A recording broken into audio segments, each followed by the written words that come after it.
La mule du pape.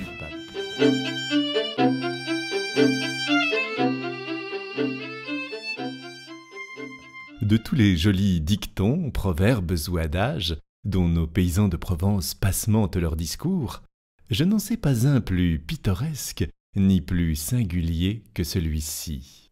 À 15 lieues autour de mon moulin, quand on parle d'un homme rancunier, vindicatif, on dit « Cet homme-là, méfiez-vous, il est comme la mule du pape qui garde 7 ans son coup de pied. » J'ai cherché bien longtemps d'où ce proverbe pouvait venir, ce que c'était que cette mule papale et ce coup de pied gardé pendant 7 ans.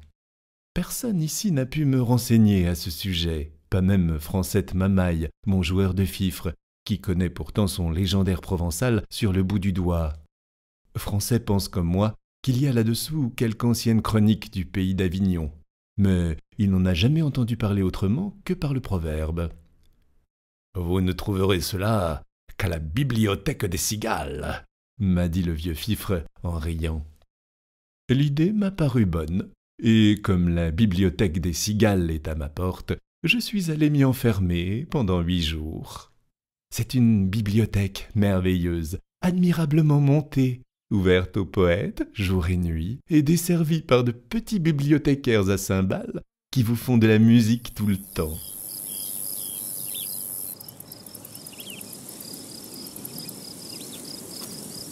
J'ai passé là quelques journées délicieuses, et après une semaine de recherche sur le dos, j'ai fini par découvrir ce que je voulais, c'est-à-dire l'histoire de ma mule et de ce fameux coup de pied gardé pendant 7 ans.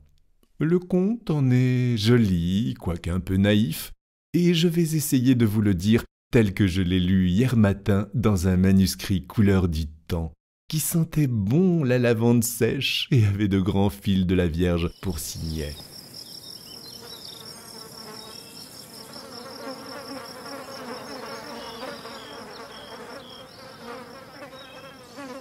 Qui n'a pas vu Avignon du temps des papes n'a rien vu.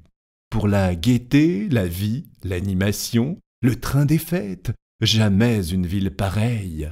C'était, du matin au soir, des processions, des pèlerinages, les rues jonchées de fleurs, tapissées de hautes lys, des arrivages de cardinaux par le Rhône, bannières au vent, galères pavoisées, les soldats du pape qui chantaient du latin sur les places, les crécelles des frères quêteurs.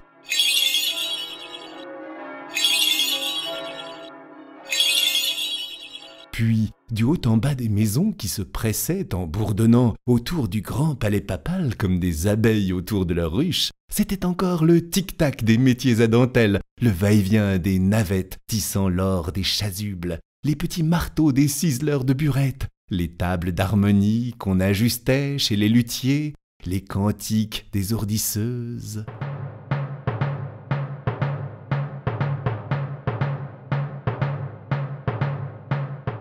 Par là-dessus, le bruit des cloches, et toujours quelques tambourins qu'on entendait ronfler là-bas du côté du pont.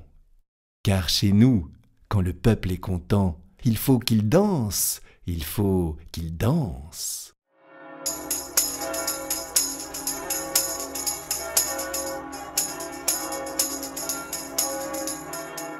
Et